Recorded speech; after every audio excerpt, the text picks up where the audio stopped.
Hello दोस्तों, नमस्कार। Nandini classes साहित्य चैनल में मैं डॉक्टर ए शुकृति हजारे आप सभी का स्वागत करती हूँ।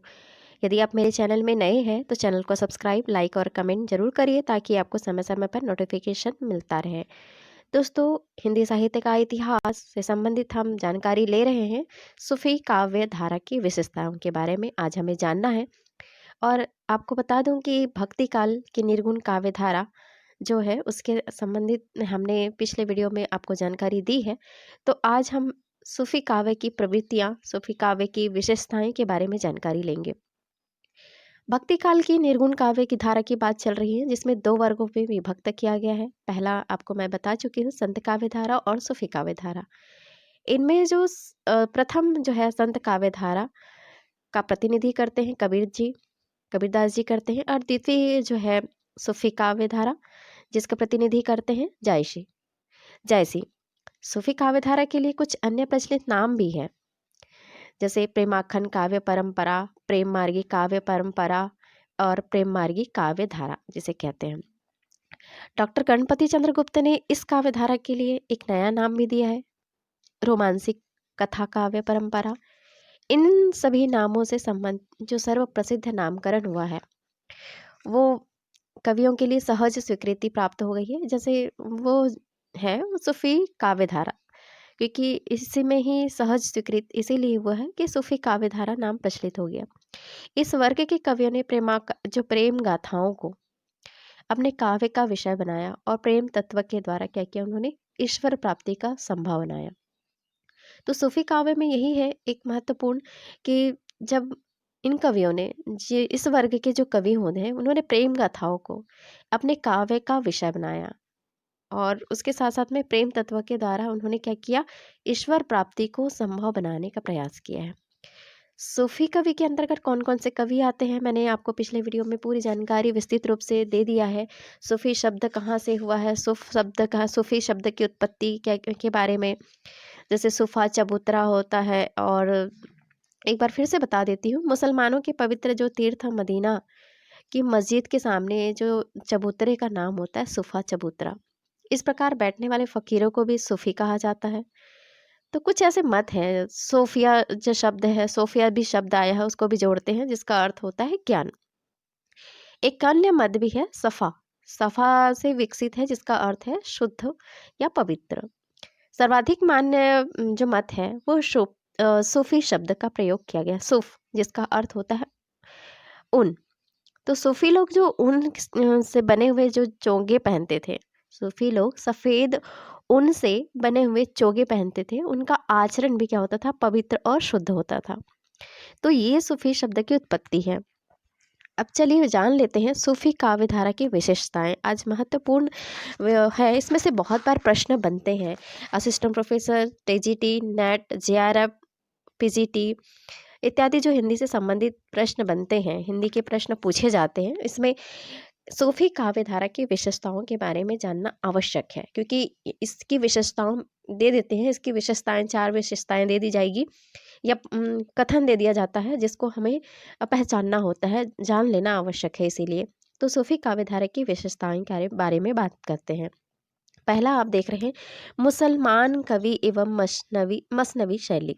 क्या है, मुसलमान कवि और मसनवी शैली, क्योंकि इस समय जो मुसलमान कवि थे उसका थोड़ा सा मैं आपकी जानकारी दे देती हूँ। सूफी काव्य धारा के अंतर्गत अधिकांश कवि क्या होते थे, मुसलमान होते थे दोस्तों। अधिकांश जो कवि हैं वो मुसलमान थे, लेकिन उनमें जो धार्मिक कट्टरता का क्या था, उनमें अभाव था।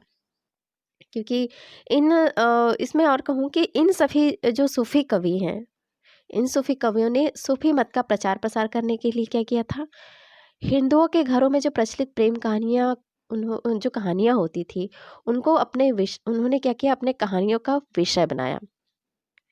जायसी ने जैसे पद्मावत में जिस प्रेम कथा को लिया है ना, जैसे हमने पिछले वीडियो में बताया है, पूरी जानकारी विस्तृत रूप से मैंने जायसी के बारे में बताया, जायसी के पद्मावत के बारे में। तो जो राजा है रत्नसेन और राजकुमारी पद्मावती, उसकी ऐतिहासिक प्रेम गाथा का वर्णन मिलता है। इन्होंने चरित काव्यों को सूफियों की मसनवी शैली का भी प्रस्तुत किया है। इस शैली के अंतर्गत हम देखेंगे कि प्रथम ईश्वर वंदना, जिसे हमद कहा जाता है, तत्पश्चात हजरत मोहम्मद की स्तुति, तत्पुरांत बात आती है, मोहम्मद शाह के 4 मित्रों की प्रशंसा की गई है। फिर शाह वक़्त की तत्कालीन जो उस समय के शासक की प्रशंसा की गई है।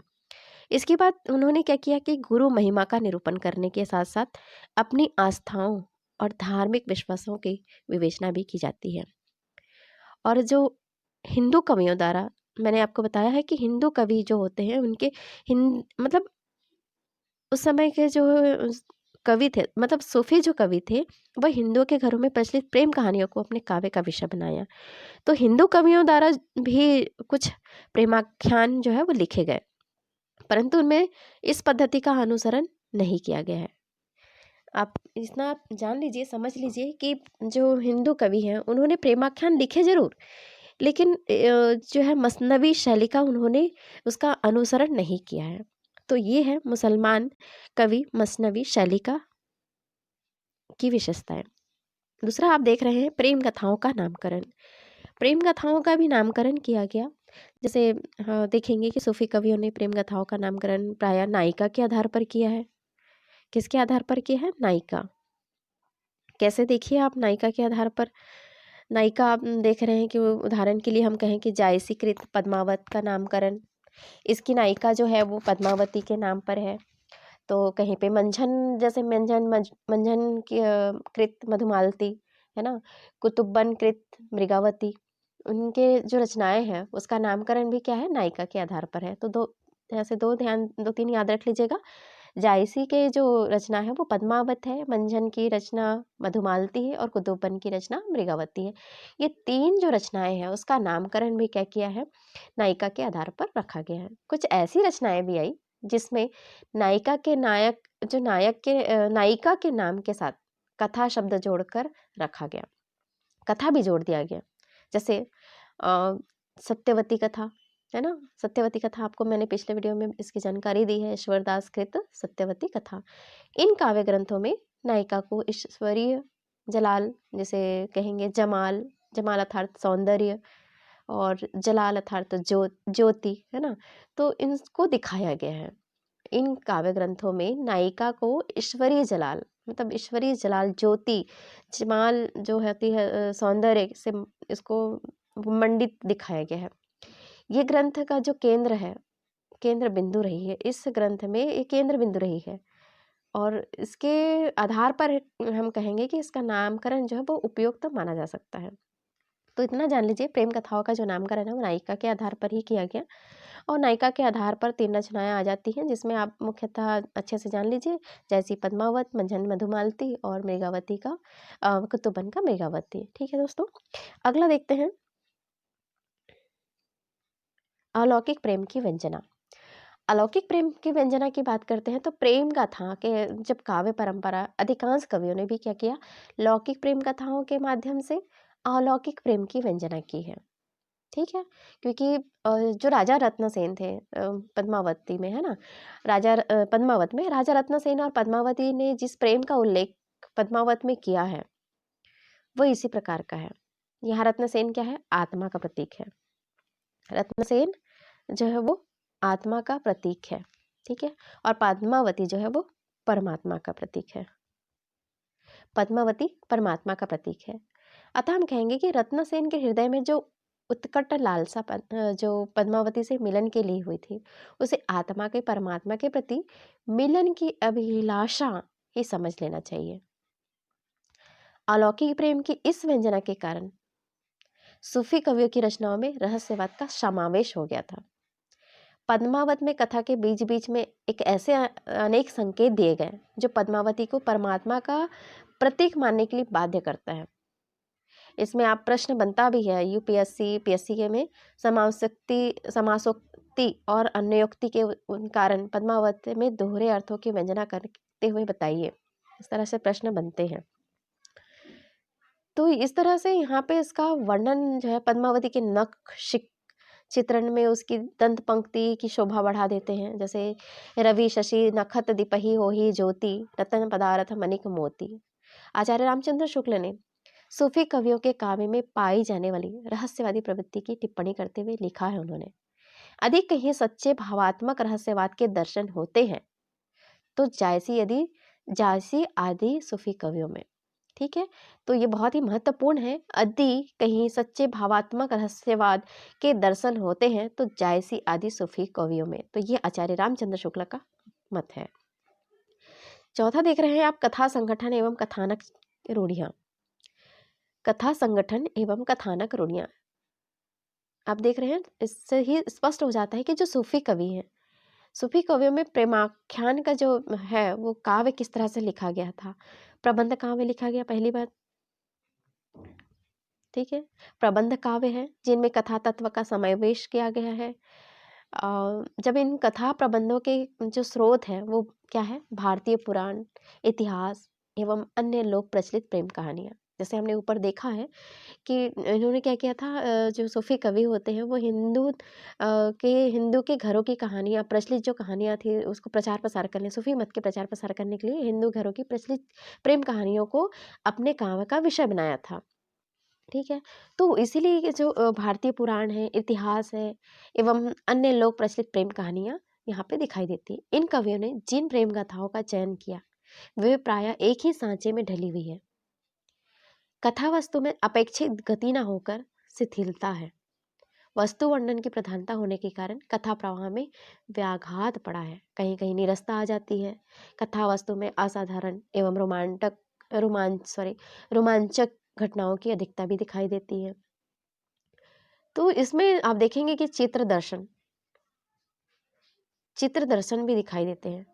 चित्र दर्शन दिखाई देंगे, स्वप्न दर्शन दिखाएंगे, शुक सारिका की बात आएगी, नायिका का रूप देखकर जो है उस पर आसक्त हो जाना, पशु पक्षियों की बातचीत से भावी घटना का संकेत प्राप्त करना, मंदिर या उपवन में प्रेमी युगल का मिलन होना इत्यादि। इसी प्रकार कुछ कथानक रूढ़ियाँ ईरानी साहित्य से ली गई है। जैसे प्रेम व्यापार में परियों, है ना, परियों का भी वर्णन होता है, अलौकिक शक्तियों का सहयोग, उड़ने वाली राजकुमारी द्वारा प्रेमी को गिरफ्तार कर लेना इत्यादि। जायसी ने पद्मावत में ऐसी अनेक जो कथानक है वो रूढ़ियों की योजना की गई है। जैसे पद्मावती का बात कर रहे थे, पद्मावती में जब मानसरोवर में पद्मावती का ये जो सखियां हैं उसके साथ वो स्नान करती है, तो स्नान करते हुए नायिका को विरह ताप चढ़ने पर वैद्य द्वारा नाड़ी परीक्षा करना, 12 मासा के द्वारा विरह निरूपण, समुद्री तूफान से नौका का टूट जाना, शंकर पार्वती द्वारा सहायता करना, इसी प्रकार की कथानक रूढ़ियां यहाँ पे है। तो ये है कथानक रूढ़ियां। अब बात करते हैं चरित्र चित्रण। चरित्र चित्रण के अंतर्गत हम देखेंगे कि सूफी प्रेमाख्यान के अंतर्गत नायक और नायिकाओं के चरित्रांकन की ऐसी पद्धति दिखाई पड़ती है। उनमें जीवन के विविध प्रतिघातों का अभाव है। नायक को प्रायः राजकुमार दिखाते हुए उसे सहृदय, एक तरफ साहसी, प्रेमी और पर दुख कातर बताया जाता है। तो जब नायिका जो है वो बहुत ही सुंदर, रूपगर्विता, बुद्धिमती, राजकन्या के रूप में चित्रित की गई है। प्रायः सभी कवियों ने भारतीय वातावरण एवं मर्यादाओं के रूप में नायक नायिका का चरित्र चित्रण है। जैसे प्रेम पथ की कठिनाइयों का चित्रण करते हुए नायक के चरित्र को उभारने का प्रयास किया है और जब नायिका के रूप के सौंदर्य के प्रति आकृष्ट होता है जब नायक, बहुत ऐसी स्टोरी है, कहानी है, मैंने आपको पिछले वीडियो में बताया किस तरह की कहानियां थी। तो नायक को जब नायिका के रूप के सौंदर्य के प्रति आकृष्ट होता है तो उसे प्राप्त करने के लिए कितने संघर्षों से गुजरना पड़ता है नायक को। ये संघर्ष जो है ईश्वर प्राप्ति के मार्ग में आने वाले संघर्षों को घोतक है। जिसमें पद्मावत में जैसे देखा है ना, पद्मावत में भी क्या करता है, हीरामन तोता है वो, जिसे एक विद्वान के रूप में प्रस्तुत किया गया है ना। कथा का विकास करने में ऐसे पात्रों की बहुत ही महत्वपूर्ण भूमिका रहती है। वस्तुतः हम कहेंगे कि सूफी कवियों का ध्यान जो है वो चरित्र चित्रण पर उतना केंद्रित नहीं रहा जितना कथा वैचित्र एवं वर्णन विस्तार पर रहा है। तो सॉरी, हम कहेंगे कि कुछ काल्पनिक होते हैं, जो कहानियां होती है इसमें काल्पनिक भी है। पद्मावत की नागमती जो है इसी प्रकार की अद्वितीय पात्र है जो भारतीय रमणी को एक आदर्श कही जा सकती है। अगला देखते हैं, लोक पक्ष एवं हिंदू संस्कृति का चित्रण किया गया है।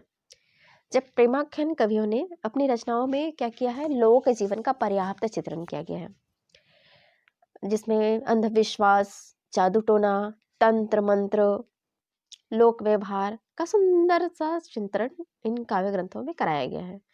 जैसे साधारण जो जनता होती है, साधारण जनता के जैसे व्रत, उत्सव, तीर्थ, पर्व, लोकाचार और उनके सांस्कृतिक क्रियाकलापों का विवरण भी इसमें दिखाई देता है। हिंदू घरों में जो प्रेम कथाएं होती, लोकप्रिय प्रेम कथाओं को अपने काव्य का विषय तो बनाया, लेकिन जब हिंदू धर्म के स्थूल सिद्धांतों, रहन सहन, आचार विचार का निरूपण भी इसमें दिखाई देता है। सूफी कवि हिंदू धर्म एवं संस्कृति की सामान्य जानकारी रखते थे और जो पौराणिक ज्ञान, ज्योतिषी, आयुर्वेद, मतलब ऐसे जो जानकारी प्राप्त होती थी, उनको काव्य ग्रंथों में उसका वर्णन दिखाई देता है। भारतीय साहित्य परंपरा के अनुरूप ही इन कवियों ने अपनी रचनाओं में नखशिख वर्णन एवं 12 मासों की योजना भी की है। तो ये है लोक पक्ष एवं हिंदू संस्कृति का चित्रण। अब देखते हैं वस्तु वर्णन, भाव एवं रस व्यंजना की बात करते हैं। भाव एवं रस व्यंजना, अच्छा, भाव और रस व्यंजना में आप बता दें कि जब वो जो सूफी कवि होते हैं उसमें श्रृंगार रस की प्रधानता रही है। श्रृंगार के दोनों ही पक्षों, संयोग और वियोग का प्रभाव भी दिखाई देता है। और जब सौंदर्य निरूपण की बात आती है तो नायिका के नक्श, रूप, रंग, हाव भाव का चित्रण इसमें दिखाई देता है, जिसमें संयोग श्रृंगार के अंतर्गत नायक और नायिका के मिलन का चित्रण करते हुए इसमें वर्णन भी किया गया है, जो अश्लीलता कहीं कहीं पर आ जाती है। वियोग वर्णन के अंतर्गत इन्होंने 12 मासों की भी योजना की गई है। जैसे पद्मावत नागवती के विरह का सुंदर अभिव्यक्ति 12 मासा के द्वारा जायसी ने की है। यह विरह वर्णन हिंदी काव्य की अनूठी निधि है। वीर, रौद्र और विभत्स रसों का भी सुंदर परिपाक दिखाई देता है। वस्तु वर्णन की बात करते हैं। वस्तु वर्णन, वस्तु वर्णन में देखेंगे कि जो ग्रंथ, काव्य ग्रंथ है, प्रेमाख्यान काव्य ग्रंथों में वस्तु वर्णन की भी प्रधानता दिखाई देती है। ये कवि जो है मूलतः मूल कथा के साथ साथ उन्होंने क्या किया है, वस्तु, दृश्य एवं घटना का भी विवरण जो है वो अति ही शयोक्तिपूर्ण शैली में प्रस्तुत करते हैं। जैसे जायसी के पद्मावत में वन, वाटिका, समुद्र, पर्वत, नगर, पर्व, उत्सव आदि सामग्री जैसे वस्त्राभूषणों का विविध वर्णन किया है और उसकी अपनी रुचि भी दिखाई है। उन्होंने अपने अद्भुत कल्पना की शक्ति का परिचय भी देते हैं और वस्तु वर्णन के अंतर्गत अपने ज्ञान का प्रदर्शन भी उन्होंने किया है। कहीं कहीं पे वस्तु वर्णन इतना विस्तृत है कि कवियों का वस्तु ज्ञान प्रदर्शन के अतिरिक्त कौतूहल, आकर्षण और प्रभावशाली हुए बिना दिखाई देता है। सूफी कवियों के द्वारा जब हम बात करते हैं तो उसमें अतिशयोक्ति शैली का प्रयोग किया गया है। खंडन मंडन का भाव, खंडन मंडन भाव के अंतर्गत जब कवि जो होते हैं वो खंडन मंडन, यहाँ पे विशेष संप्रदाय का खंडन मंडन नहीं किया गया है। संत कवियों में जहाँ के प्रवृत्ति उग्र थी, वहीं सूफियों में इसका अभाव था, क्योंकि संत कवियों ने विशेष संप्रदाय का खंडन मंडन किया है। सूफी कवियों की विशेषता यह है कि प्रेम स्वरूप ईश्वर को सामने लाकर सूफी कवियों ने हिंदू और मुसलमान दोनों मनुष्य के रूप में दिखाया है, भेदभाव के दृश्यों को हटाकर पीछे कर दिया है। ये आचार्य रामचंद्र शुक्ल का मत है। प्रेम स्वरूप ईश्वर को सामने लाकर सूफी कवि ने हिंदू और मुसलमानों दोनों को मनुष्य के सामान्य रूप में दिखाया और भेदभाव के दृश्यों को हटाकर पीछे कर दिया। बहुत ही महत्वपूर्ण है। अगला है काव्य रूप। काव्य रूप, काव्य रूप के अंतर्गत देखेंगे कि रामचंद्र शुक्ल जो है वो सूफी प्रेम कथाओं में फारसी की मसनवी शैली के ग्रंथों में यहाँ पे दिखाई देता है।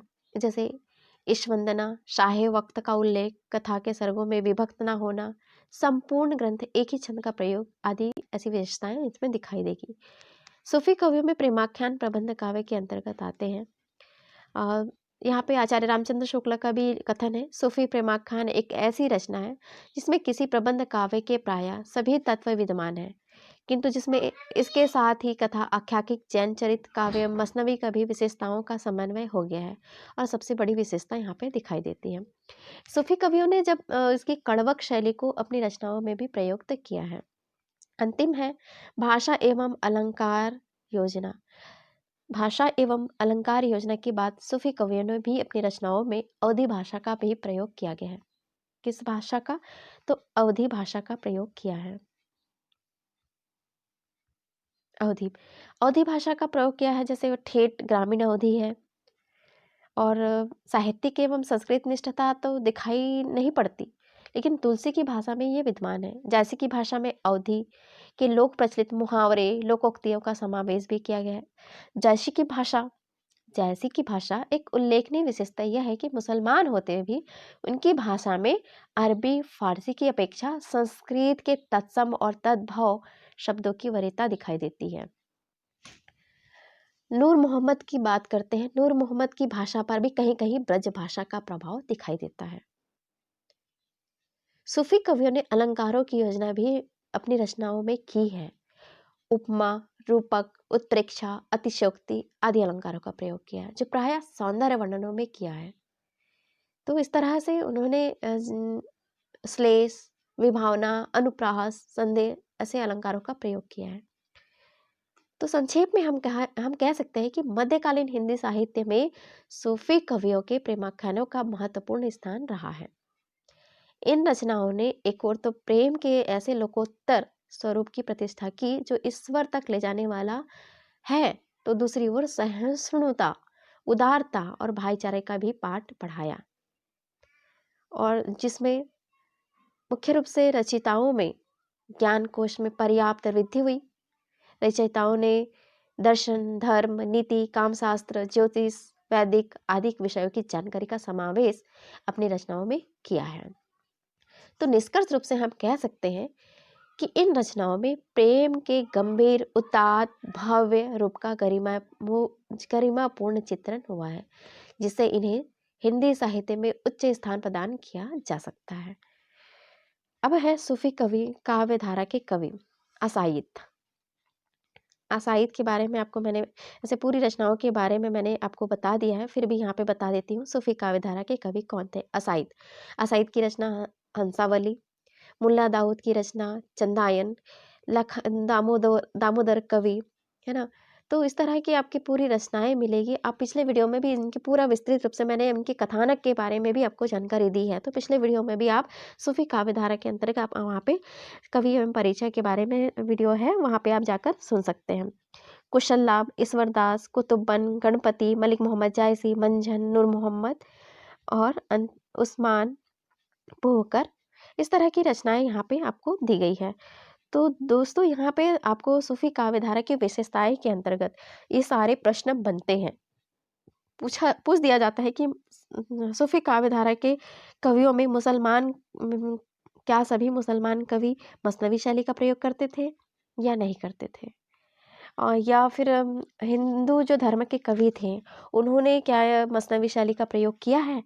तो मैंने आपको पहले ही बता दिया कि हिंदू कवियों द्वारा जो प्रेमाख्यान लिखे गए, है ना, ये इस पद्धति का यानी मसनवी शैली का अनुसरण नहीं किया गया है। तो इस तरह के प्रश्न बनते हैं दोस्तों। और आप मेरे वीडियो को आपने सुना, धन्यवाद, बहुत बहुत धन्यवाद, शुक्रिया। चैनल अगर ये उपयोगी लगे तो आप चैनल को सब्सक्राइब, लाइक और कमेंट जरूर करिए। धन्यवाद।